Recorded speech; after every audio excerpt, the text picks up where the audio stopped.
Nation का member होने के लिए, अरे सोना मना था, देख लो बेटा इधर, है ना, हम भी सीखे दिख रहे हैं, फायदे नहीं है, पेन निकालो, ठीक निकाल लिए, चलिए आगे हम यूनाइटेड नेशन का मेंबर होने के लिए किसी भी देश को सबसे पहली बात कि इंडिया का कहना है, भारत का कहना है कि हम वर्ल्ड के सबसे लार्जेस्ट डेमोक्रेसी है, और जो वर्ल्ड का सबसे लार्जेस्ट डेमोक्रेसी है उसको तो चांस दोगे ना आप। तो इंडिया कहते हैं कि हम वर्ल्ड के सबसे लार्जेस्ट डेमोक्रेसी है तो हमें चांस दो। दूसरी बात क्या है कि हम विश्व में कभी भी हमने शांति के अलावा कोई और मुद्दा नहीं उठाया। हम हमेशा चाहते हैं कि वसुधैव कुटुंबकम का एक थीम पे हम चलते हैं, जहां हम कहते हैं कि वसुधैव कुटुंबकम पूरा विश्व जो है हमारा परिवार है, और हम सब कहते हैं कि हमारा एक ही है कि हम अतिथि देवो भव, हम अतिथियों को भी भगवान के दृष्टि से देखते हैं, भगवान मानते हैं, और पूरे दुनिया को हम कहते हैं कि ये भाईचारा का मिसाल कायम करते हैं। तो हमसे ज्यादा शांति के लिए कौन प्रयासरत हो सकता है। तीसरी बात कि जब कभी भी यूनाइटेड नेशन को शांति सेना की आवश्यकता पड़ी है, भारत ने कितने भी थीसिस दिए है, चाहे वो बांग्लादेश का मुक्ति संग्राम हो, चाहे वो नेपाल में क्राइसिस हो, चाहे आप बात करो कि आपके पड़ोसी देश में कोई भी तरह प्रॉब्लम होता है, या श्रीलंका में प्रॉब्लम हुआ तो वहाँ पे अपना शांति सेना भेजना हो, चाहे अफगानिस्तान में क्राइसिस हुआ तो वहाँ पे अनाज भेजना हो, चाहे आपका वर्ल्ड के मतलब जहाँ जहाँ भी प्रॉब्लम होता है वहाँ पे भारत चाहता है कि स्थिरता को कायम किया जाए, और विश्व के स्तर पे जहाँ पे भी लोगों को जैसे मान लो कि यूक्रेन और रशिया का ही मैटर था तो भारत कभी भी बायस नहीं हो रहा था, न यूक्रेन के साइड न रशिया के साइड। वो चाहते थे बस शांति आप लोग बनाओ, युद्ध की नीति को छोड़ो, जबकि अमेरिका जैसा देश तक भी एक तरफा हो गया था। जबकि कभी भी जब दो पड़ोसियों का झगड़ा हो तो हमें एक तरफा नहीं होना चाहिए, और वो भी एक तरफा हो जा रहा था, लेकिन भारत वहाँ पे भी न्यूट्रल वैल्यू पे था। जब बात हम करेंगे क्या कहते हैं उसको, जब हम बात करते हैं कि अगर मान लो किसी देश की डेमोक्रेसी में आगे बढ़ने का, या जैसे कि अमेरिका को देख लो या फ्रांस को देख लो, अमेरिका ने यहाँ तक प्रतिबंध तक लगा दिया रशिया पे कि आप ये काम नहीं कर सकते, आप वो काम नहीं कर सकते, आप ऐसे नहीं कर सकते हैं, आप वैसे नहीं कर सकते हैं। लेकिन भारत ने कहा कि नहीं, आप सबको लेके चलो, सबको मिला करके चलो, अगर एक डेमोक्रेसी में रहना है तो। तीसरा क्या होता है भारत का जो थीसिस है कि देखिए हम बहुत पुराने सदस्य हैं, जो प्रारंभिक सदस्य होते हैं, क्योंकि 24 अक्टूबर को यूनाइटेड नेशन का स्थापना होता है और 30 अक्टूबर को हम ज्वाइन कर लेते हैं। तो मतलब कि हम शुरू से आस्था आप में दिखाते हैं, हम शुरू से ही आपके मेंबर रहे हैं, तो हमें भी इसका चांस मिलना चाहिए। तो यही दूसरे देशों का तर्क है कि अगर आप भारत को मौका दोगे यूनाइटेड नेशन में तो और भी ऐसे देश हैं बहुत सारे, ब्राजील है, फ्रांस है, रूस है, कहाँ से जाओ से ब्राजील है, फ्रांस है, रूस है, ब्राजील है, आपका साउथ अफ्रीका है, ठीक है ना। तो बहुत सारे ऐसे, जर्मनी है, इटली है, ये जापान है, ये सारे जो देश है ये भी डेवलपिंग देश है, ठीक है ना। तो ये भी डेवलप कर रहे हैं, इनका भी बहुत लंबा हिस्ट्री रहा है, इन्होंने भी डोनेशंस दिए हैं, तो इनको मौका मिलना चाहिए। तो कुछ लोगों का ये भी तर्क है कि आप इनको तो मौका दोगे, लेकिन भारत के हर एक कॉन्टिनेंट में आज भी अगर बात करें तो जो अमेरिकन सब कॉन्टिनेंट्स है, साउथ अमेरिका आपका हो गया, या अफ्रीकन कॉन्टिनेंट्स है, वहां से अभी तक एक भी देश नहीं है। अगर आप एशियन बात करो तो चाइना है ही पहले से, यूरोपियन में सारे ये लोग बैठे हुए हैं, तो अफ्रीकन को कम मौका दोगे आप, उनको मौका नहीं मिलना चाहिए। तो साउथ अमेरिका को मौका दोगे, आप नॉर्थ अमेरिका में घूम रहे हो तो इनको ही मौका मिले। इसलिए जो चांस है कि दूर दृष्टि में हमें जल्दी यूनाइटेड नेशन में अस्थायी सदस्यता मतलब कि सिक्योरिटी काउंसिल में मिलना मुश्किल है। लेकिन जरूरी क्यों है?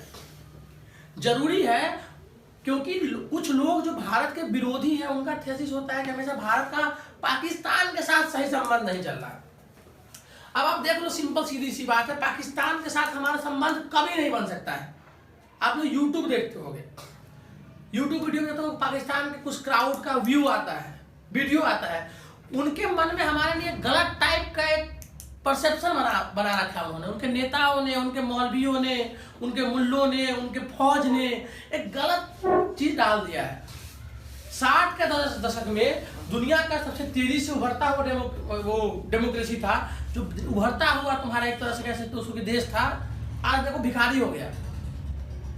क्योंकि उस देश को चलाने का जिसका काम था ना कि डॉक्टर चलाए, इंजीनियर चलाए, साइंटिस्ट चलाए, पढ़े लिखे लोग चलाए, वहां मुल्ला मौलवी चला रहे, कट्टरपंथी लोग चला रहे देश को। आज तक पाकिस्तान के इतिहास में आज तुम 75 साल हो गए पाकिस्तान के इतिहास को, वहां पे कोई भी साला सरकार 5 साल नहीं चला है। कोई भी सरकार 5 साल नहीं चला आज तक। होता ना 5 साल का टेन्योर, किसी भी गवर्नमेंट ने 5 साल का टेन्योर पाकिस्तान में पूरा नहीं किया है। कभी डेमोक्रेसी, वहां तो दिन दहाड़े राष्ट्रपति को लटका देते फांसी पर। उस देश में क्या होगा? जिस देश में आपका खाने को, जब हमारे पास तुम्हारे पास सिंपल सी बात होती है कि देखो पाकिस्तान की हालत कितनी खराब है, तुम रिलेट कर लोगे खुद से, नोटिस कर रहा, तुम अपने आसपास देख के रिलेट कर लोगे। तुम्हारे पास रुपए नहीं है, तुम सबसे पहले ना खाना का जुगाड़ करोगे, खाना हो जाए, पहनने के लिए कपड़े हो जाए, बच्चों के थोड़े लिए अपने लिए थोड़ा पढ़ाई का सामान का इंतजाम कर लेते हैं, स्कूल ट्यूशन कर लेते हैं। वो ससुर सबसे पहले कट्टा बंदूक गोली बारूद खरीद के लाते हैं और उनके दिमाग में है कि हम जिहाद करेंगे और गजवाए हिंद करेंगे और लाल किला पे पाकिस्तानी झंडा फहराएंगे। मतलब मुंगेरी लाल के हसीन सपने ऐसे से सपना देते हैं, तो उसका कभी पूरा होने वाला नहीं है। आज देखो आटा नहीं है उस देश के पास, आटा चावल खाने के लिए नहीं है, तो कैसे काम चलेगा? डेवलपमेंट चाहिए होता है ना। और दूसरा तर्क है कि चाइना कभी नहीं चाहता है कि भारत जो है एक तरह से यूएन का सिक्योरिटी काउंसिल का स्थायी सदस्य बने, क्योंकि चाइना को डर है कि अगर भारत बन गया ना तो फिर वो अब चाइना के लिए भी खतरा भारत बन जाएगा। जबकि चाइना को सिक्योरिटी काउंसिल में बनाने में एक हद तक भारत का बहुत बड़ा योगदान है। इवन नेहरू जी ने पैरवी करी थी चाइना के लिए कि आप उनको जगह दीजिए। उस टाइम पे हमें कहते चाइना है वो कर रहा है, वो करने दो, लेकिन वो भी नहीं चाहता है। और साथ साथ कह सकते हैं अमेरिका अब तक नहीं चाहता है कि भारत बने, क्योंकि उसके बाद एक मजबूर। तो हम कभी कभी तो ऐसा भी लगता है कि जो यूनाइटेड नेशन है वो पक्षपाती रवैया भी अपनाता है। वो अमेरिका का तरफ एक तरफा झुका हुआ है और वो सबको दिखता है। अब कोविड जैसी महामारी देख लो, साला पूरा दुनिया का सब छोड़ो यार, वो अनपढ़ जाहिल गंवार जो घूमते रहता है, जिसको लगता है कि 7 लाख का स्लैब नहीं 7 लाख मोदी देने वाला है, वो पता है कि चाइना में वुहान में कोरोना वायरस फैला था और वो पूरे विश्व में लैब में लीक हुआ, या इन्होंने जानबूझ के लीक किया, चाइना से फैला। और WHO आज भी सलाह मानने को तैयार नहीं है कि चाइना फैलाया। नित्य नए डेली नए वेरिएंट आ रहे हैं। आप नोटिस करना, लाखों लोग मारे हैं। दुनिया की ये पहली बीमारी दिखी जो न्यूज पे पहले आती है, घरों में बाद आती है। कोरोना न्यूज पे पहले आया है, घरों में बाद में पहुंचता है। हर कुछ दिन पहले, तुम लोग को याद होगा शायद 1 महीना के आसपास पहले न्यूज पे डेली कोरोना चल रहा था। सबने कहा लॉकडाउन लगेगा, मास्क मैंडेटरी करने होगा, ये करना होगा, वो करना होगा, हल्ला हो रहा था ना। 1 महीना बाद नया वो बाबा आ गया, बागेश्वर बाबा, तो रामचरितमानस वाला विवाद आ गया, एक और कुछ आ गया, कोरोना वायरस जो है वो ठीक है, नया मुद्दा मिला हुआ है मीडिया वाले को, अब इसी पे काम चला लेते हैं। खत्म हो गया कोरोना का, है नहीं कोरोना हल्ला भाई कहीं है। अब कोरोना नहीं आएगा, अभी लोकसभा चुनाव होने वाला अगला साल, कोरोना की इतनी मजा, चुनाव आ जाएगा साल, डर नहीं लगता उसको। वो नेताओं के लंबे भाषण सुन के साला डर के भाग जाता है। वो कोरोना का औकात है, वो नेता के भाषण में आ जाएगा, वो आ ही नहीं सकता है। वो नेताजी को देखते थे कोरोना की तो फट जाती है भाई। और जैसे ही कोरोना पहुंचता है रैली में तो लाखों की भीड़ है, जैसे नेताजी माइक उठाते बोलने के लिए, आइए बहनों, बस कहता है भागो यहाँ से, भागो नेताजी। उन्हें पता आप मारा नटिया भिजाई, वो लालू जी बोल रहा है उधर से कोई और नेता बोल रहा है, उन्हें अखिलेश बोल रहा है, उन्हें सोनिया गांधी मैं हालात है, तो उसकी हिंदी सुनकर कोरोना भाग जाता है। फिर कोरोना पहुंचता है गरीब के शादी ब्याह में, जहाँ 20 आदमी होता है, वहाँ पहुँच गया, हाँ यहाँ पकड़ेंगे सबको। फिर कोरोना पहुँच जाता है कहाँ पर, जहाँ बच्चों के स्कूल में। अच्छा साला पढ़ेगा तो सवाल पूछेगा, पहुँचो रे यहाँ पर, यहाँ कोरोना जरूरी है। फिर कोरोना भाग पता है लेबर मजदूर के घर में, वहाँ काम करना है, काम करो साले, कोरोना आ गया है। फिर दौड़ते तो पहुँच जाता है, फिर दिल्ली में रामलीला मैदान में, वहाँ लगा हुआ लाखों का भीड़।